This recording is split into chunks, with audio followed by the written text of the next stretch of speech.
Marie Marvingt was born in Aurillac in 1875. Her family moved to Metz 5 years later. After her mother's death, she followed her father to Nancy in 1889, where she earned a driver's license. She wrote articles for Leclerc de l'Est. Upon arriving in Morocco in 1934, she took the opportunity to create 2 documentaries on the birth of medical aviation, The Wings of Salvation and Saved by the Dove. In 1949, she published a novel and won an international literary competition in Los Angeles with her work, The Dangerous Bride and My North Sea Crossing by Balloon. She became the most decorated woman of the 20th century, receiving 34 decorations, including the first Chutes Palms, a gold medal from the Sports Academy, the Croix de Guerre, the Aeronautics Medal, the rank of Knight in the Order of Public Health, and Officer of the Legion of Honor. Having traveled extensively around the world, she spoke 7 languages. Additionally, she trained as a surgical assistant, studied tragedy, painting, sculpture, and circus arts, mastering animal taming, tightrope walking, and becoming an accomplished dancer. Her greatest passion was aviation, but she also had a deep interest in esotericism. Marie Marvingt, the limitless athlete. At the age of 5, she began swimming in pools. By 15, she embarked on a 400-kilometer canoe trip from Nancy to Koblenz. In 1906, she earned the nickname the Red Amphibian for being the first to cross the Seine River, over 12.5 kilometers, finishing an hour ahead of the next competitor. In 1908, she swam across Lake Girardmer and the Bay of Naples. In 1901, Marvingt earned her balloon pilot's license and took her first flight to Rouen-Lamballe. In 1910, she soloed across the North Sea, covering 2,400 kilometers from Nancy to England. She won the Aviation Club's competition by flying from Nancy to Neufchâteau in Belgium in 15 hours.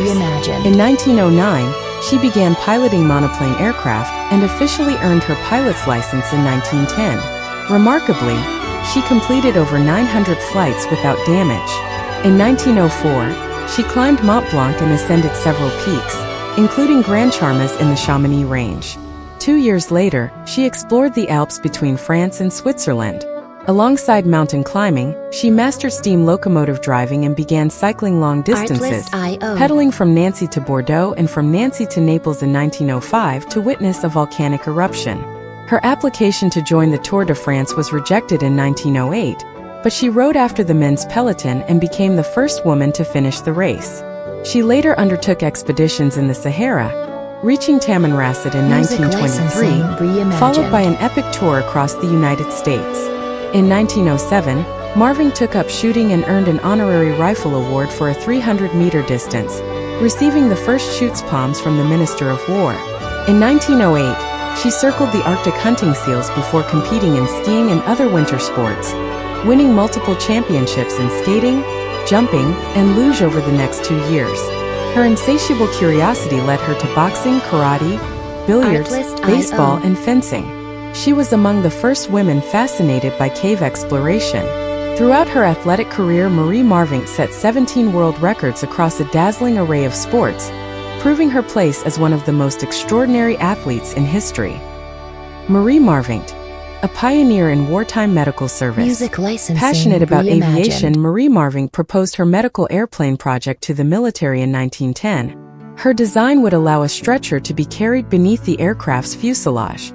She also envisioned fitting metal skis to planes so they could land on sand or snow. However, her innovative aircraft never came to fruition due to a manufacturer's bankruptcy and the government's refusal to fund a prototype. During World War I, she disguised herself as a man to join the 42nd Battalion of Foot Chasseurs, fighting in the trenches as a poilu. She was soon discovered and dismissed from the battlefield. Undeterred, in 1915, she sought revenge when General Foch authorized her participation in bombing missions over Germany and a Metz encampment, earning her the Croix de Guerre. Later, as part of the 3rd Alpine Chasseurs Regiment in the Dolomites of Italy, she helped evacuate wounded soldiers using a plane equipped with skis, precisely as she had envisioned years earlier. As a wartime nurse, Marvingt contributed to Red Cross operations and remained committed to her initial vision of a medical aircraft. In 1929, she founded the Association of Friends of the Medical Airplane and became its vice president. After delivering approximately 3,000 international lectures, She achieved a major milestone in 1934 by establishing the first civilian air medical service in Morocco.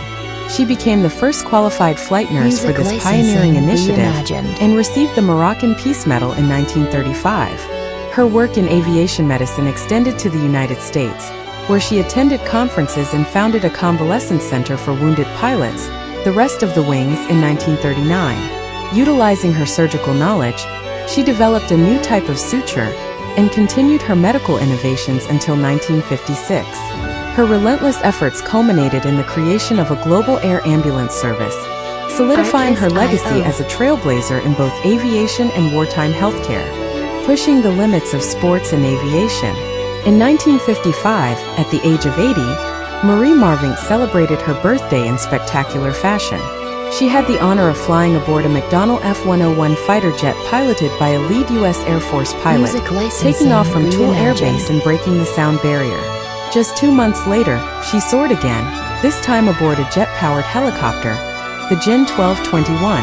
At the remarkable age of 86 in 1961, she earned her helicopter pilot's license, proving her lifelong passion for aviation knew no bounds. That same year, she undertook yet another cycling journey from Nancy to Paris, a feat that echoed her earlier adventures of endurance and exploration. Marie Marvingt passed away in Laxou, part of Greater Nancy, in 1963. Despite the many tributes commemorating her extraordinary life, postal stamps, buildings named in her honor, she left no descendants, and her story gradually faded into obscurity. Yet, her achievements in aviation, sports, and wartime service remain a lasting testament to her indomitable spirit and groundbreaking contributions to multiple fields.